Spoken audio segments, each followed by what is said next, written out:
We have taken the decision that driving nearly 500 miles, or 750 kilometres if you prefer, is a bit overrated, and have started leaving the car down there and taking the train between London and Plymouth. This is much more relaxing than sitting in a traffic jam around Stonehenge, but does mean we get in a bit late and have to get rather expensive taxis sometimes.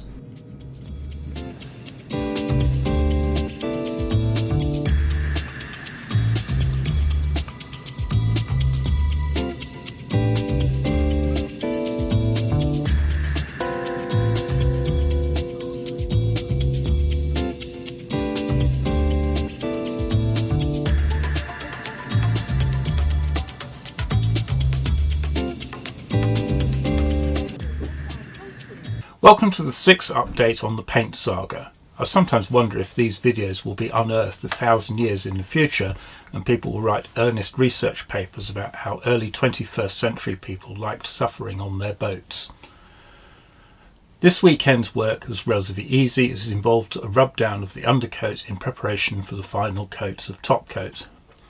I've unilaterally declared the sanding complete, and all we have to do is a final wash and wipe down to ensure that the surface is as clean as possible when we put the top coat on.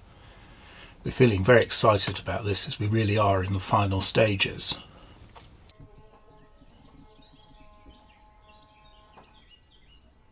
Okay, as we can see we've got the undercoat on here, so a bit of sanding more, get smooth bits out, some rough stuff there, probably some drips which I'm not admitting to, and it'll be top coat next weekend. We've got beautiful weather at the moment, so time to get sanding.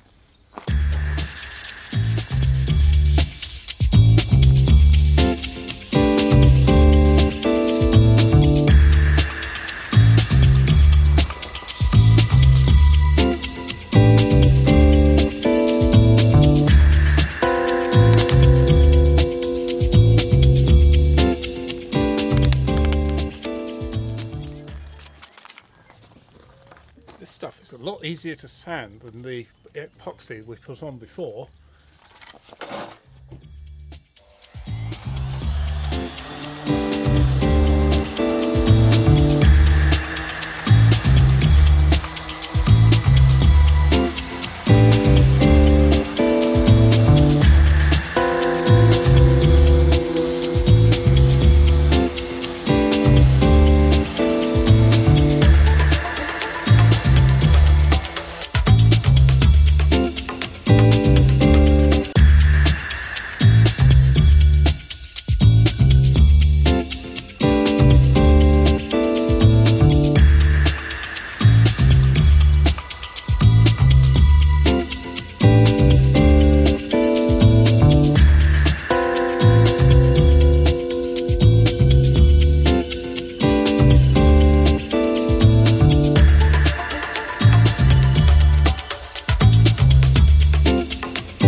Well, sanding goes a lot easier with this polyurethane than it did with the epoxy. The polyurethane undercoat is supposed to be easy to sand, but boy is it much easier. I haven't bored you with endless footage of it, but it's coming up nicely. I was thinking we'd have to do a third coat of undercoat, but I don't think we will now.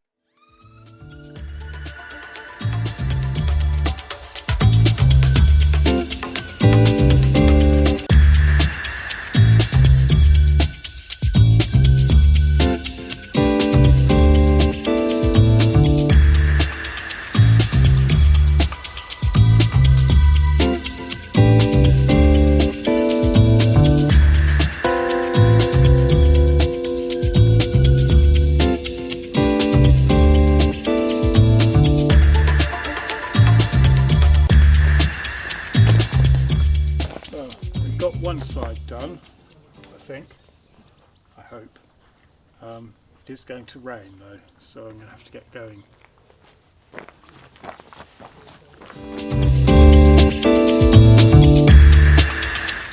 As always, you have to clean everything before you do any painting. It really is a case of cleanliness is closer to godliness.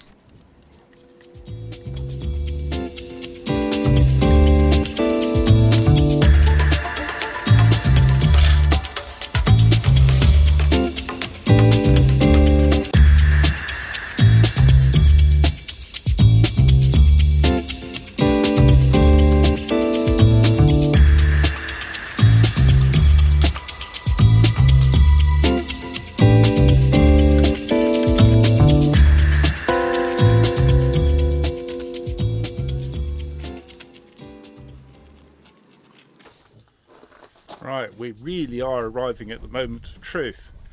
We've cleaned the hull. I think it's good enough. Soapy water, then plain water, then drying off. I've still got a dry cloth if I need to wipe any visible dust. So the next stage is mask up, then we really are at it. Weather's looking beautiful, so we'll get going.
Here you can see me mixing the paint with its hardener and thinning it.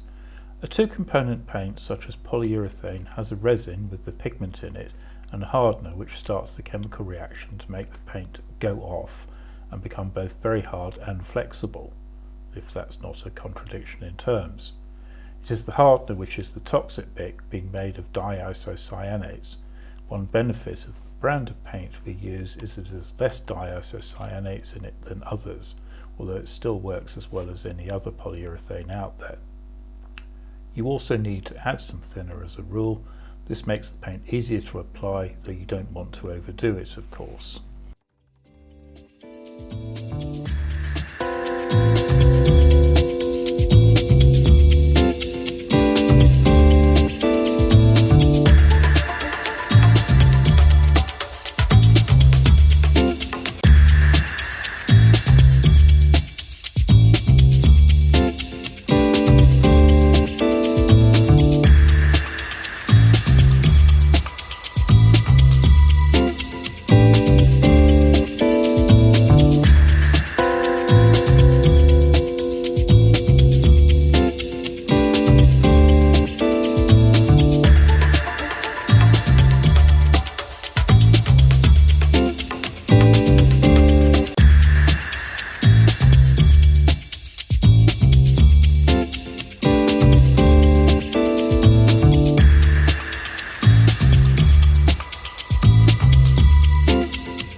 The weather was near perfect for this first coat, with a bit overcast and not so hot, but it was still plenty warm enough for the paint to go off. It felt really exciting to get the first coat of the top coat. So many coats.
What you can see being done here is called roll and tip. It creates the smoothest finish you can hope for with rolling paint. You roll the paint on initially, then you gently run a brush over the top of it, which pulls out what's called orange peel. If you think of an orange peel with the dimples in it, that's the effect the paint has after rolling. The brush miraculously smooths that out, and even then the brush strokes disappear eventually, or mostly should anyway.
While I do the painting, which we expected to be a two-person job but isn't, Audrey got on with the tedious work of cleaning the mast. She hasn't been able to restore a 50-year-old length of anodised aluminium into a shining, as-new mast, but it is a lot cleaner than it was, and very nice too.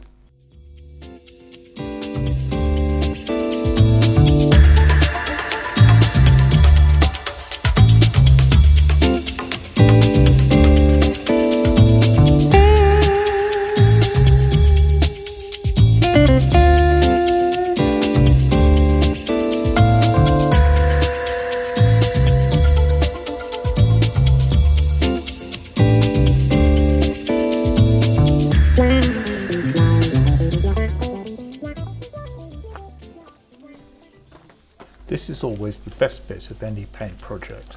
Once the paint has dried but not fully cured, you can peel the masking tape off to reveal the lovely straight and clean edge of the paint rather than the rough edge that you had with the tape on. Of course, it's also a bit nerve-wracking in case the paint hasn't cured yet and peels off with the tape, or if the tape wasn't stuck down properly and some paint is seeped underneath it. It does of course signify the end of the work, so you can't do any more once the tape's off.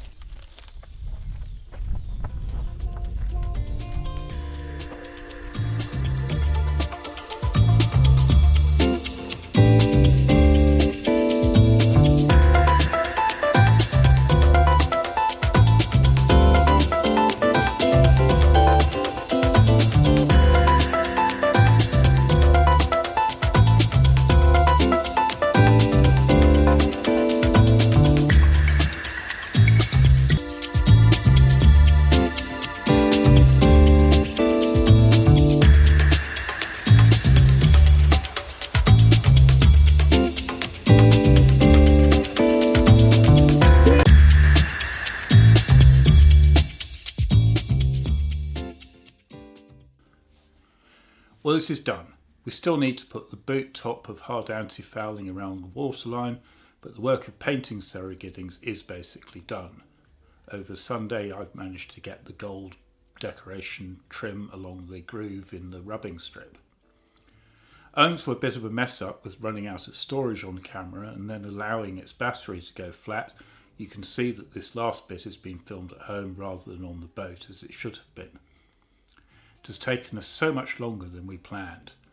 The first idea was that we would have her done over the winter of 2019-2020, but a little thing called a pandemic put paid to that.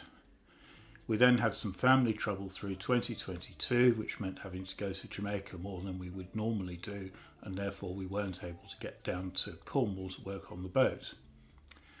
Then through the summer of 2023, which was so truly awful, I also changed jobs and other stuff. We really do hope to be able to launch soon and actually get some cruising in this year, 2024, 4 years later than planned. For those of you out in YouTube land who inexplicably enjoy watching this middle-aged couple mess around in their boat, we should be able to bring some actual films of us sailing soon. The plans this year will necessarily be modest, but I doubt we will get further than Falmouth, though you never know. Watch this space.